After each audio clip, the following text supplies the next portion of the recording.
So, this week we have a character that's both for Fandom Week and made by me.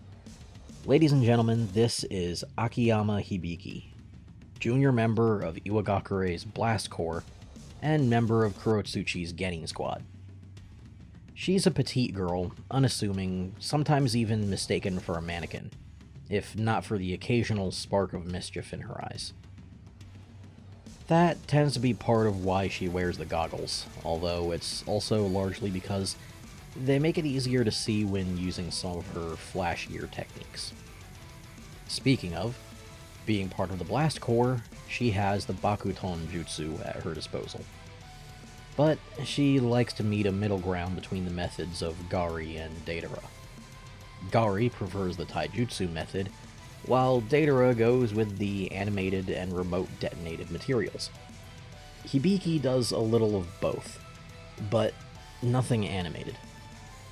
Her specialty is espionage and demolition, sneaking into a target location, gathering information for targets, planting explosive chakra in a location for later, escaping, and setting it all off from a safe distance to watch the fireworks.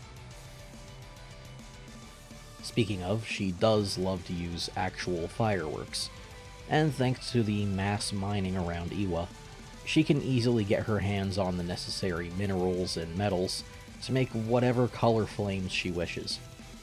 As such, she does have a bit of a signature to her work involving more colorful blasts.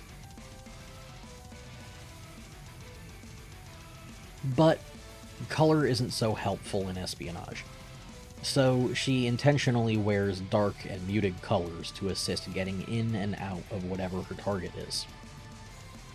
At night, if you're dealing with her, often the last thing you'll see is her face in the darkness, with a twitch of a smirk, lit by whatever magnificent color she decided she needed to kill you with. But she loves explosions so much that they've become her hammer, and every problem is a nail. If she can't handle something with her blasts, she's at a bit of a loss. Defensive water techniques tend to be her biggest weakness, absorbing the blasts and keeping her from really doing much damage. Because Bakuton involves Earth Chakra, it has to be released from her hand or charged into solid materials, so liquids in general become a significant threat to her in combat.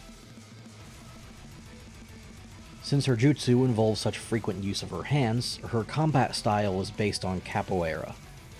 This way, she can focus on blunt strikes with her legs and take advantage of her lithe physique and light weight to maneuver around her opponents while leaving Bakuton landmines around them. As for personality, thus far as I've written, she's quiet, very quiet, but supportive. She respects a good deal of snark, but doesn't sling much of it herself. She's direct and factual in a manner similar to Shino, but far less verbose than he is. She's sort of casual about it, despite speaking at the volume of a pre-exam Hinata. She tries to be social, but talking is far from her strong suit. And she sort of just lurks and enjoys the company. A bit of an ambivert.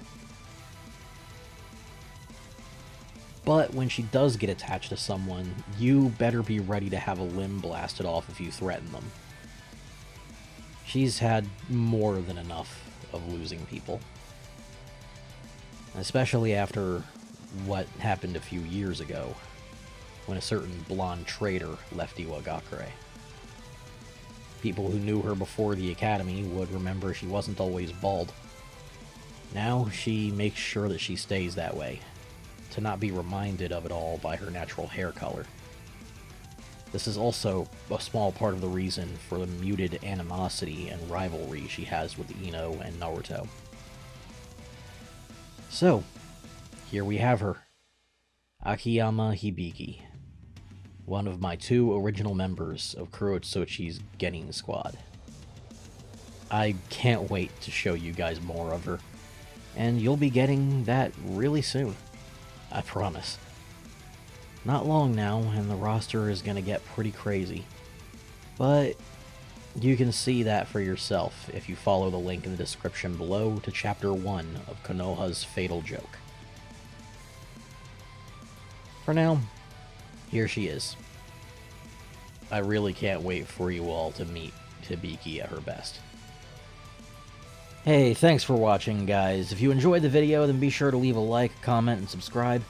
And if you're looking to support me a little further, maybe get some bonus content, or just keep up with me and other fans, you can find links down in the description leading to my Patreon, my Discord, and my Twitter. And, if you're following me on Patreon, then you can expect some content polls to decide what's coming up on the channel yet. A little bit of background additions to some other series I've been working on, some more original and creative stuff. And who knows, if enough of you start supporting me soon, I might have a few other surprises up my sleeve too. Again, thanks for watching, and I hope to see you all again on the next video.